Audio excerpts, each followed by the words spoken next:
I cannot get over how big my tummy is. The worst part about pregnancy for me, and you may relate to this as well, feeling like a guinea pig and having to go to the doctor to get tests run quite frequently. So the doctor appointment I had just recently was actually 2 different doctor appointments on the same day. The first one was a baby growth ultrasound. This is my 3rd ultrasound, and the reason why I have this ultrasound is because when I got the anatomy scan at 20 weeks, they said that baby was measuring in the 99th percentile. He was really big, and they were very concerned about that. And they wanted to see how he was progressing a couple months later, see if he's still that big, and if he is, then we definitely have to adjust what's going to happen moving forward.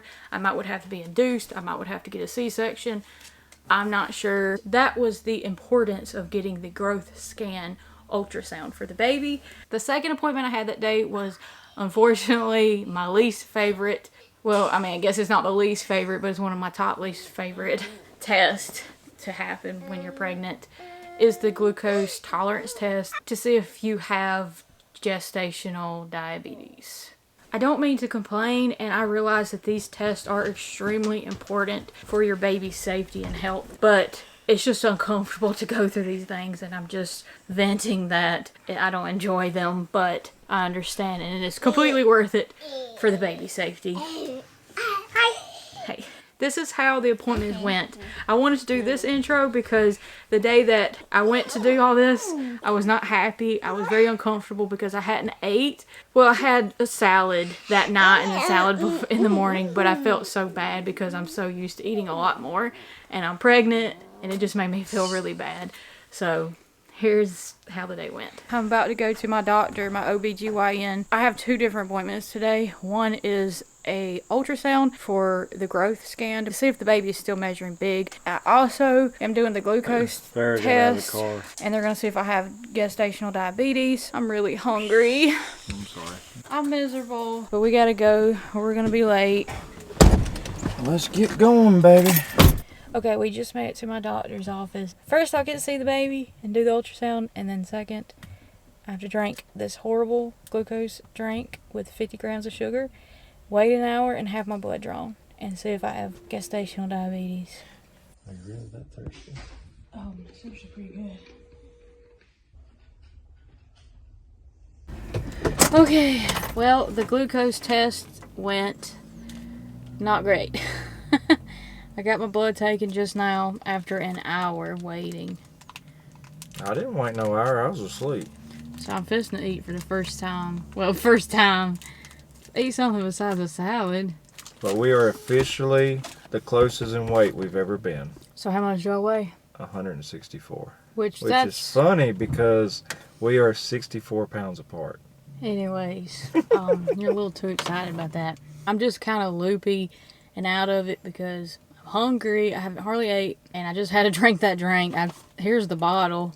I was going to read what it says on the back. Here's the bottle of the glucose solution that they have you drink. This is the 50 grams, and I kept it, and I want to show you the label so you can see what it says for yourself, because I feel like that's really important for us pregnant women to know what we're getting ourselves into. So I guess we're going to get something to eat now. I'm just not doing well right now. Alright, we're going to go to Copper River, get something to eat. I'll get you some good food here. Okay, I just got the results back. Oh my gosh. You gotta be kidding me. It says my value was 163. Yeah, it says it's high. It says, unfortunately, you have failed the 1 hour test. So they want me to do the 3 hour test. That's the highest it's ever been. Yeah, but you've eaten more sugar in the last several I'm about months to cry. than you have your whole life, probably. Okay, well, I'm very upset about that. Well, after receiving that wonderful news, plans have changed. We're gonna go to the fair. My dad has Jackson. He just pulled up with him. So we're gonna get Jackson. My mom is already here. There's supposed to be a dog show I wanted to see here. When we get home, I do want to talk about like the blood test results that I received. Alright, Is this your license? Put the baby in my pocket. Y'all pet it? Ooh, He said they don't want you. Yeah, He says, I ain't going over now.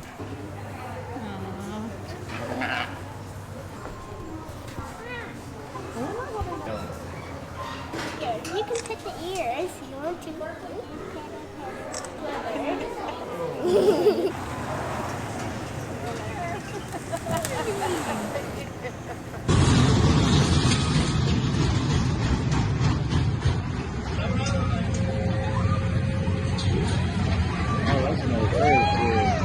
We got the $8 drink. Watch out, Farrah. Get her. Farrah. No. We got the $8 drinks, the $6 cotton candy. Alice, $10. Are you serious? $10. What do you call it? Funnel cake. Well, at least you only spent $10. Mmm. Over 100. Chocolate. Don't go to the fair unless you want to spend a bunch of money. So I have went to my doctor since I failed the glucose test with a result of 163. My doctor did want to do the 3-hour test, which would be where you go into, I would have to go to the hospital. They would draw my blood first thing in the morning, and then they would give me 100 grams of the glucose solution, and I would drink that, and then an hour later they would test my blood, and then an hour later they would draw my blood again and test it, and then an hour after that. So it's 4 different blood draws. It's just like a all day. I do not want to do that test. Reason why is because when I was pregnant with this little boy right here, I failed the glucose tolerance test by 1 point, and they had me do the 3-hour. It made me extremely sick. 30 minutes after I drank the 100 grams of glucose, I was really lightheaded, and I felt just incredibly violently sick. I threw up and passed out. Once you throw up, you have to restart a different day. So I went back a couple days later, retried it, and the same thing happened. After that happened with him, my doctor asked me to self-monitor at home, and I would check my blood about 3 or 4 times a day. It ended up that I did not have gestational diabetes with him by doing the self-monitoring. So with this baby, that is what I plan to do. I have already talked to my doctor. Baby, sit down, okay? He asked me to do the same thing, do self-monitoring. And so that's where I'm at right now. And this whole thing is I am currently monitoring my glucose levels at home. And my doctor will tell me then whether I have gestational diabetes or not. I would love to hear from you if you went through this, your experience. If you failed with a number close to 163 with your 1 hour, did you pass with the next test? Here's the baby. Yeah. She wants me to show the baby bump. It's a... That's the name. I also wanted to talk about the baby's growth ultrasound and how that went. So baby was measuring at the 99th percentile, which is pretty much as big as they could get, I guess. And now he is measuring at the 84th percentile. So that made me feel a lot better. Please let me know your experience with an 84th percentile baby. In my last video, so many people shared their experience with having a large baby, and I really want to say thank you so much for sharing that with me. And it was really an eye-opener of the severity of this. And I'm really sorry that so many people experience such complications with their pregnancy. My babies have always been 6 pounds, almost 7 pounds. And so I've never really experienced having a large baby.